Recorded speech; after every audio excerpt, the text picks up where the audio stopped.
Welcome to our new episode of our MBSE podcast. Today, from our series MBSE Methodologies. And we have an exciting topic that moves many projects, variant modeling, or more generally, model-based product line engineering. And we have a guest who knows the topic very well, Marco Forlingieri from Airbus. So Marco, welcome and great to have you with us. Please introduce yourself and then we will dive into the topic. Marco. Hello, team. Hi, Christian. So it's a very big pleasure to be part of this podcast. And yes, I'm Marco Forlingieri, working currently in Airbus and leading the model-based product line engineering topic. So it's quite long, but we add the word on the existing concept. And yes, I joined Airbus 2020, the middle of the pandemic. But I've been working with this topic already since 2012, so actually almost 10 years. And yes, I'm working in different companies. Before I started at Bombardier Transportation, when it was still Bombardier Transportation, now is Alstom. Then moved to IBM and consulting to apply MBSE and product line engineering, enterprise architecture in different companies and industries. Then to Accenture, and finally Airbus. So, and I always worked with the product line engineering, model-based system engineering. So these are the main two areas of experience. Mm-hmm. No, it's a long journey. Yeah, speaking of model-based product line engineering or product line engineering and MBSE, maybe we should explain to our listeners what is product line engineering and how is it related to MBSE? Mm-hmm. So this is the first question everybody asks me at Airbus, so I have to repeat this 100 times. Yeah, so it's really simple, okay? So we have MBSE. One of the main scope of MBSE is model reuse, okay?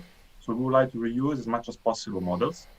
Mm-hmm. And we would like to reuse the model that we develop for one single project in multiple projects. When a manager says, okay, let me have a look at MBSE, which is the return of investment, then most of the managers, since they invest a lot of money in the initial MBSE investment, then they would like to reuse these models in multiple projects, for example, in multiple programs. Now, the reuse part can be improved by product line engineering. So if we apply product line engineering to MBSE, then we can boost the reuse of models, but this doesn't apply only to models. It applies also to other type of artifacts like requirements, test cases, source codes, design artifacts like 3D, electrical design, and so on. And at the core of this methodology, there is the definition and management of variability. So we need to be sure that we have a single source of variability, and this single source of variability enable the reuse of the different assets. Overall, on top of all the assets, the MBSE, the system models. Mm-hmm. So, well, in MBPLE, there are many different terms around, and they're very often mixed up. And one of those terms is, I think, the term feature. Well, it's a very important term in MBPLE. But it's also an important term in UML or SysML modeling, but there's something different. And then, well, of course, it's also a natural English term. So what is a feature in MBPLE? So a feature is like the quid, if we use the Latin word of for that, because it's something that everybody talk about, but nobody is able really to define. Okay, right. So when I start a project where we support the definition of variability, one of the first questions is, what is a feature? And then some people start to say, a feature is a really abstract a characteristic of a system. Say, okay, good, but then, okay, can be something more physical, can be something describing more physical characteristic or implementation characteristic. Yes, can be. I am quite flexible in the usage of features. For me, it's like whenever you have variability, and in this variability is not just in one specific asset, but it's, let's say, it's spread also multiple assets, and you want to control this variability, use a feature for that, okay? And but let's say the official definition of features, if you look at the standard ISO 26550, that the first standard, is that is a characteristic of a system, of a product that stakeholders can understand. That's why it's still open question. And there are a lot of more terms in this ISO standard, like asset and product line or product family. We also talked about, or you talked about, variability. Then there is a term like variation and variant and variation point. So can you give us a rough overview how to bring these terms in order? Yes, okay. So I try to refer to the standard as much as possible, but also to deviate a bit because also in Airbus we have a different understanding of the word. So assets, after feature you have the assets. Okay? Let's say that the feature define the variability, define the source of variability, and then you need why do you define this source? Okay, so because you want to control and reuse the variability that is implemented in several assets. So the asset is actually what you want to reuse. And some standard, so the standard, the 26550, consider feature also an asset.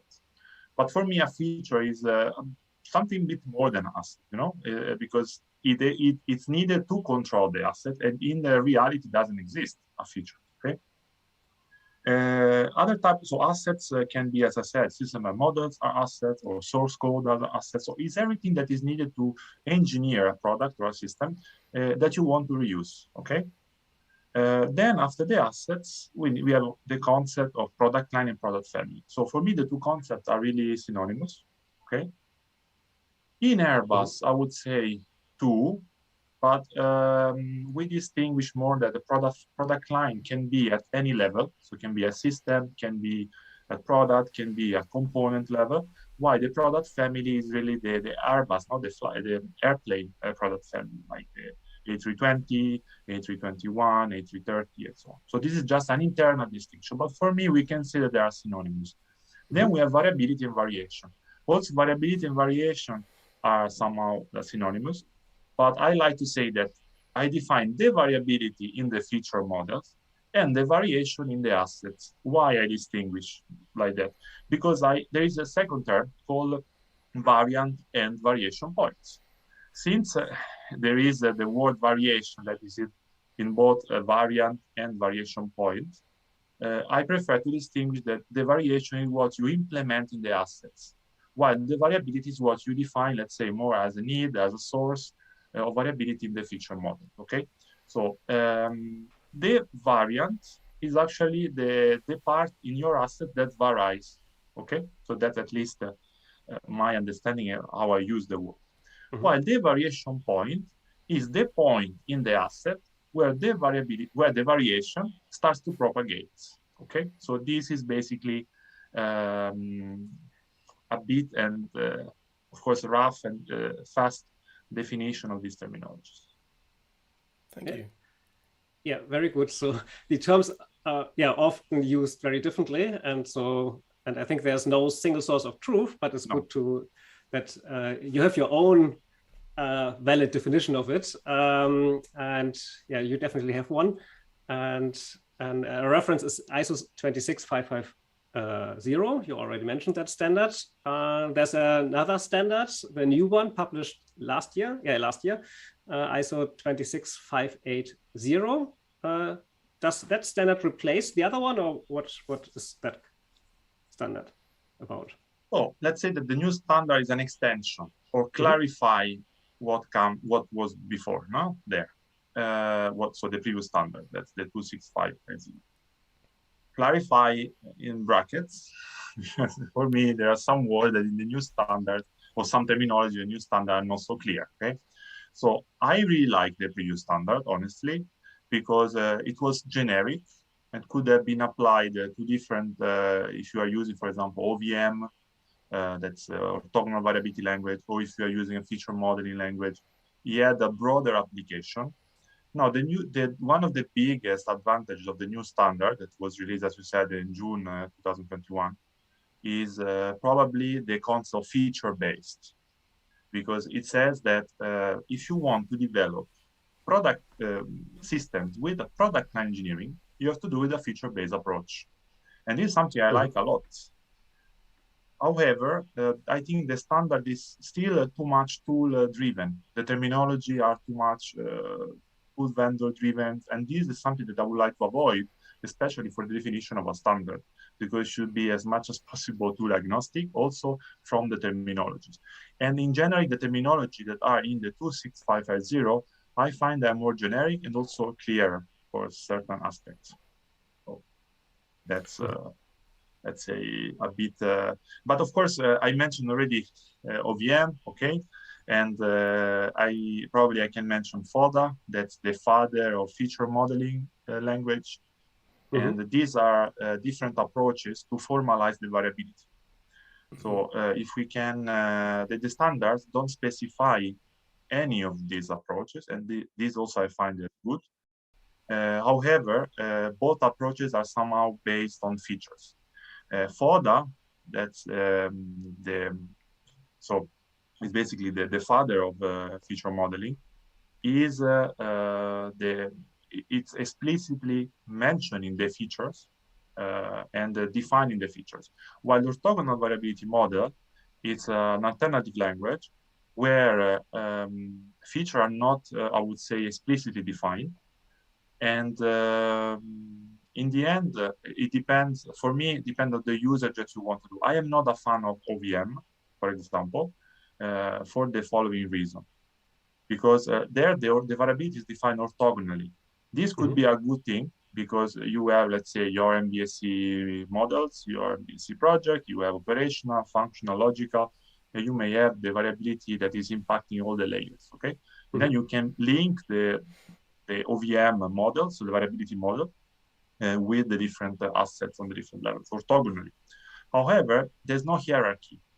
So there's no hierarchy in the OVM. And if you build complex systems like we do in Airbus, that we have different levels, so system of system, aircraft, a big system like fuselage, cabin, smaller systems, components, equipment, and so on, then you get lost. Okay, and it's difficult then to keep the consistencies of the variability that you have defined. So that's why I'm more in favor of FODA, let's say, and of feature modeling languages, especially cardinality-based feature modeling languages from Czarnecki. That's one of the, also the father of feature modeling and its application. But in general, both approaches, OVM and feature modeling, that are the main one, can be used for product line engineering. And product engineering is really is at the core of variability management, variability modeling, because it's really the mechanism that allows you to reuse assets in a systematic way for the variability scope that you need to cover. So Marco, where do you know all this stuff from? So when did you start experiencing MPLE? Even before Bombardier, or? Yes, so actually I started by accident because I was doing my master thesis at Bombardier, and Bombardier Transportation was at that time, it was 2012, moving from a project-oriented organization to product line-oriented organization. I ended up in the CTO, Chief Technology Office of the company. And we were defining the strategy, the approaches, the methodology that could be put in place. And at that time, when I was, so my manager asked me to research about that. And I found basically these two main methodologies, MBSE and product line engineering. And then, so fortunately, another Marco joined the company. So that's at that time was Marco Ferrogalini, that has a similar surname and similar name, and we are both Italian. And at that time, he joined Bombardier Transportation as a manager, was driving MBSE topic. And then we got in touch. And then we had a lot of common grounds, especially because he worked at Alstom and he already applied product line engineering with MBSE. And he showed me an article. And this article was how to boost MBSE with product line engineering, an article from 2014, 2015. It's one of the first publications. And then since that time, I started to investigate, research more, and propose in the company the approach. And from the beginning, I saw this strong link with MBSE. So that's why I continue then in the other companies to promote it within Bombardier, or even with the company I work with as a consultant in different industry, automotive, defense, chemical industry, railway. So and it became, let's say, my baby, I would say. No, I see it really like a small baby to grow, and also I want that other people use it and contribute to that. That's basically the short story of it. So, well, you're definitely an expert of MBPE, so one of the best choices for Airbus to manage the adoption of MBPLE. Can you give us some insights how it is done at Airbus? Yes, so at Airbus, we take the topic really serious. Okay, so I quote a bit your your motto. No, but let's say when I joined Airbus 2020, there were some small proof of concept about how to use pure variants as one of the tools. Okay, how to use pure variants and doors, how to use other tools, PTC, orthogonal variability modeling in PTC, how to use gears. It was really tool oriented, and actually there were some colleagues really smart and really advanced, I would say, that tried to experiment the topic mainly on requirements. Okay, so when I arrived, what I saw was mainly the application of product engineering requirements. And there was at the time a big debate because my manager told me, Marco, we have to give a name to this group. So I want that you are focused on developing methodology for product engineering, but we need to give a name to the subject, okay? And then I immediately said model-based product engineering. And then the question was, yeah, but we also support requirement management, and because it's what we did before, no? Already there were some projects managing variability requirements, doors, and events. But I said, yes, okay, it could be that we have to cover this aspect, and we will cover this aspect. But the goal, the vision, is to go to MBPLE approach, so to reach an MBPLE approach. So the combination of model-based system engineering and product engineering. So it means that if we have to reach that, of course, we have to pass through requirement engineering, variability, textual requirements. But the idea is really to move, so the vision really to move to a model-based approach. And that's basically how it started. And what we decided with the team is to organize the project to give us a framework. And otherwise, the topic was really tool-driven at that time. So we start to define different framework with different categories. So we have processes, method and handbooks, tools, information models, data model, tools and environments. Okay, so these are the main categories. And we try to develop the topic in each category. For example, we have system engineering processes and Airbus business processes. So we look at how product engineering is impacting, and MBPLE is impacting the system engineering process, the system engineering referential, mainly based on in COSI handbook, and the Airbus business processes. So it means really the company landscape of processes. Then at method handbook level, first we work on method level. So for us, method is something that is tool independent. And the handbook is basically the implementation of the method within a specific tool. Okay, so this is the difference we have in Airbus. At the method, we start to explore. So for me, one of the key things, and team was involved and helped us also in figuring that out, because it was really a new topic, and due to his experience with VAMOS, we tried to have a look, okay, how we can model the variability in SysML. So this was one of the first things that we tackled during the method definition. And we had several discussions, we defined two main ways of doing it.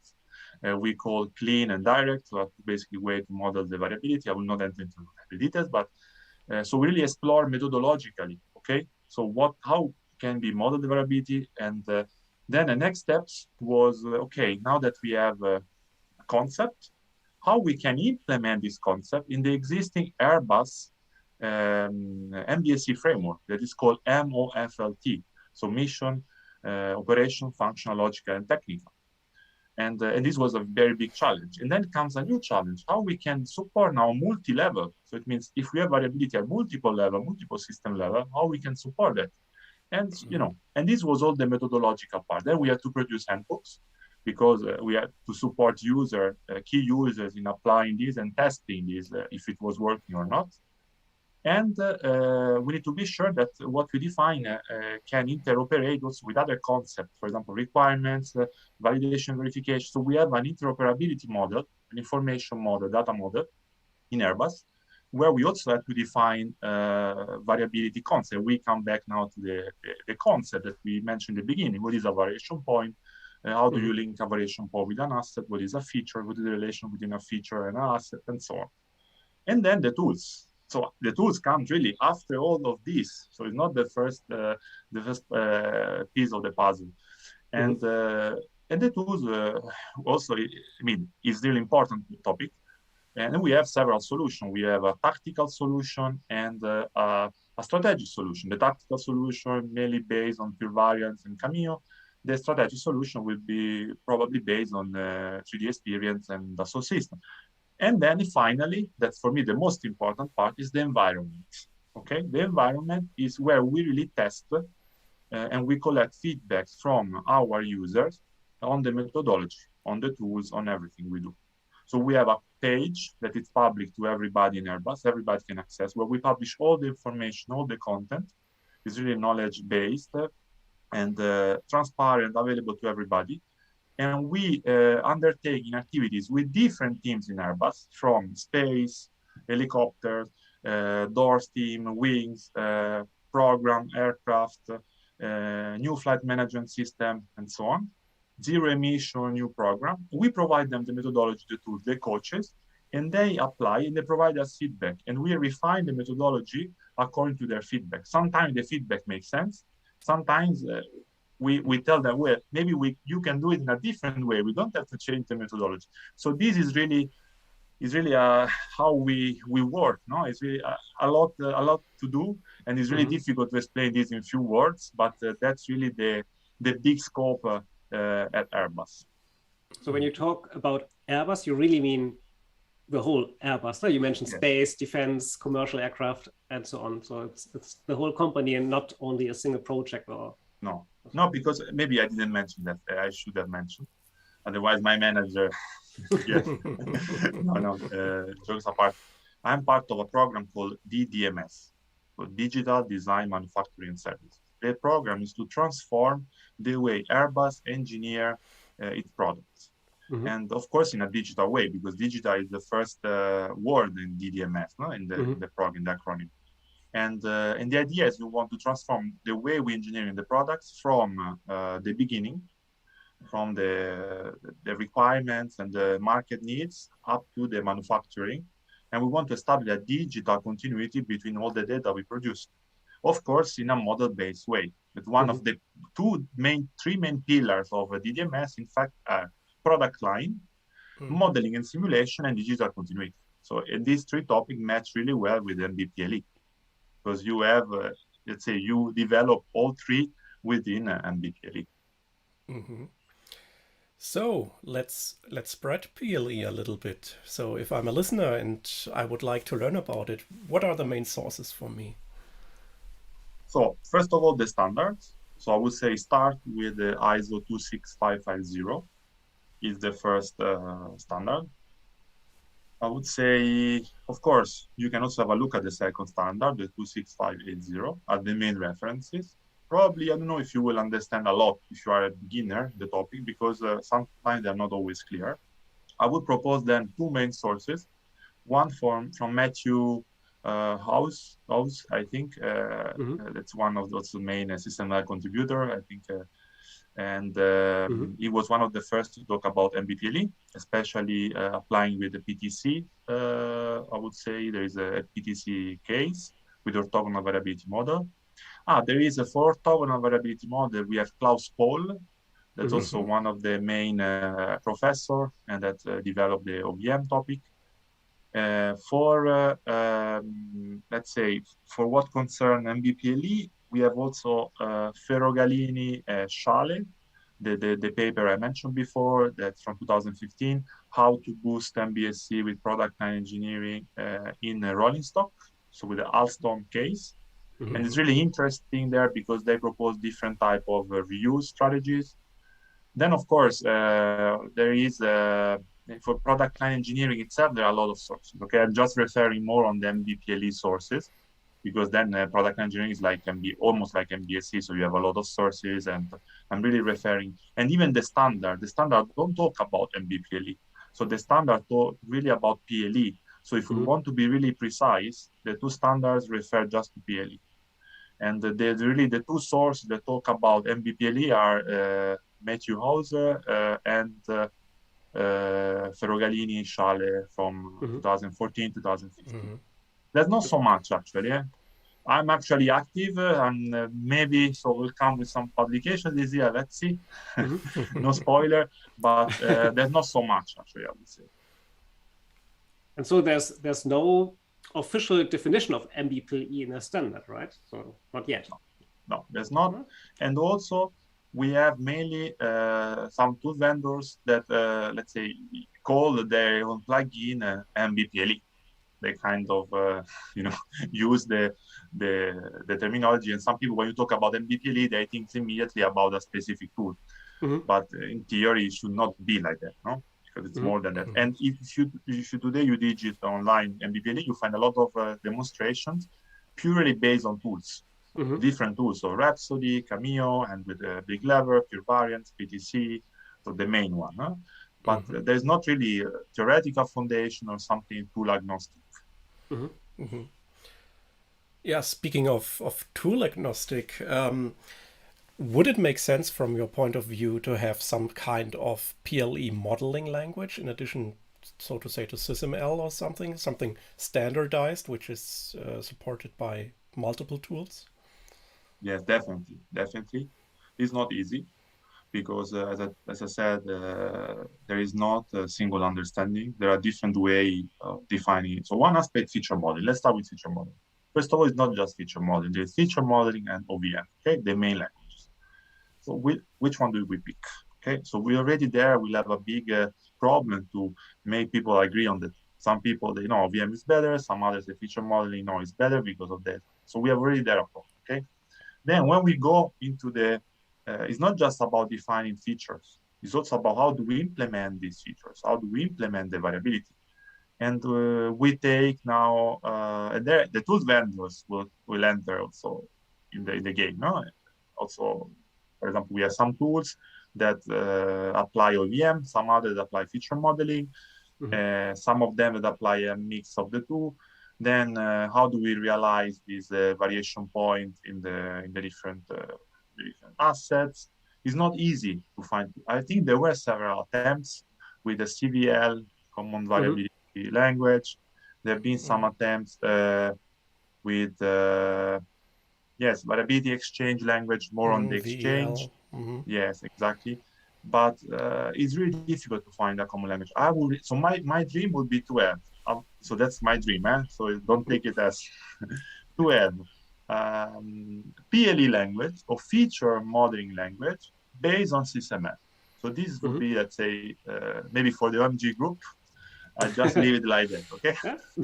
Yeah, maybe as M1 library in SysML2, for example. Yeah, maybe so. Could be interesting.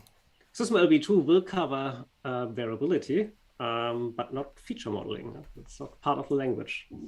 But I guess you can use SysML v2 to do feature modeling, but it's not a first-class model element. So, yeah. Actually, if I want to really, why I said that, because in Airbus, we really find useful to have our own feature modeling. So a way to define feature models based on SysML. We call it SysFM, System Feature Modeling. And actually, I took it from the experience and some work that we did at Bombardier Transportation. And of course, is the idea at least, and then we refine it. And it's really useful because we define the features directly in a model-based way. We can already trace them to the assets.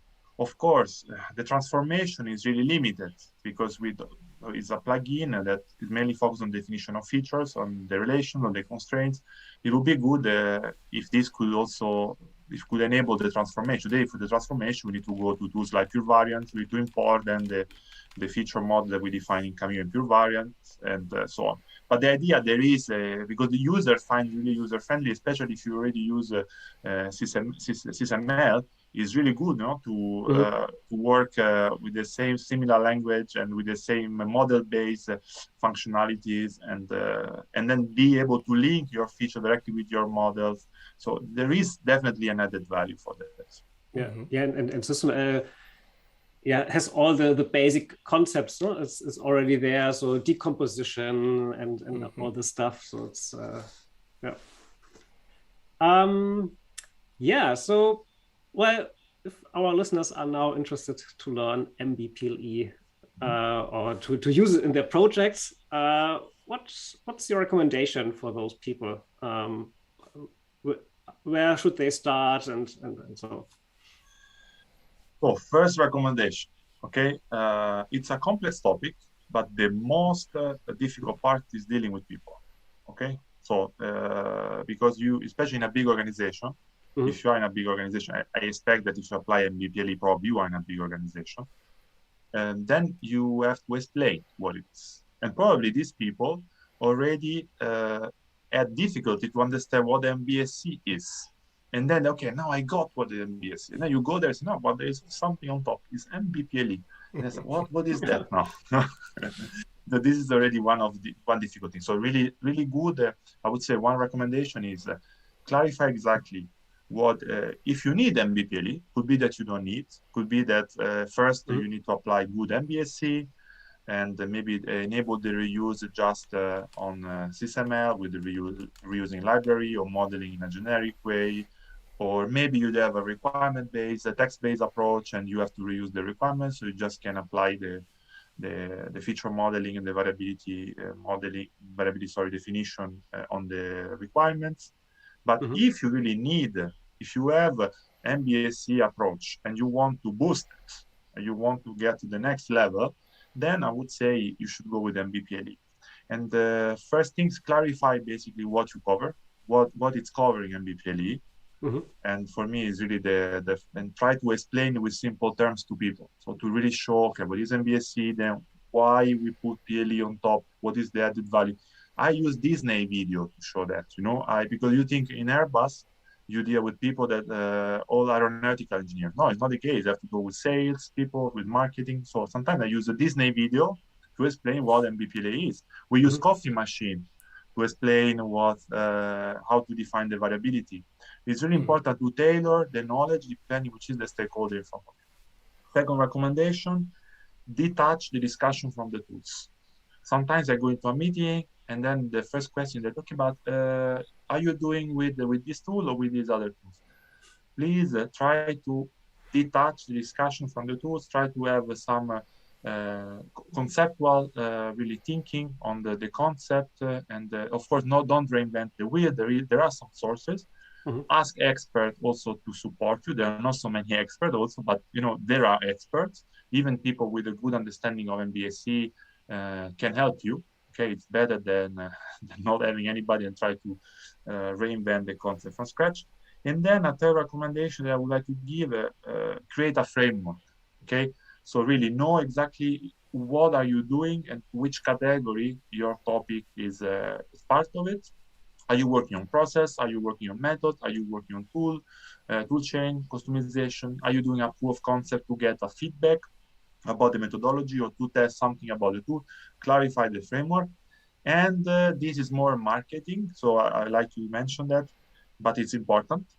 Today we live a social network area, right? So we have concept of hashtags.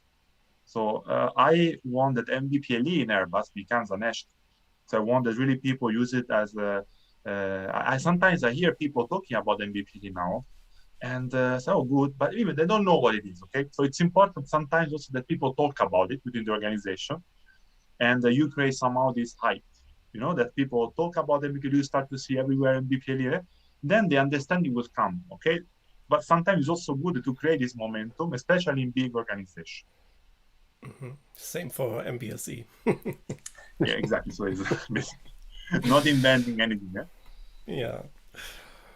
Okay, wow. That was a very compressed and much information in around 30 minutes. So it's up to us to say mille grazie, Marco. And, Grazie a voi. if you like this content, consider subscribing to the YouTube channel and give us a thumbs up. Yeah, Tim, what's next on our agenda? Yeah, the plan is to talk about the next version of ISO 15288, and we will have David Endler with us, the former technical director of Incosi, and he is heavily involved in the new version. And well, we'll have a look what will be new, and if there's something in there about MBSE maybe, and things like that. The date is, well, it's still in progress, but we plan it in some weeks. Yeah. Great. Yeah, so, well, finally, I can say, do not forget. Trust us. We are systems engineers. Okay. Bye. Bye-bye. Bye, Marco.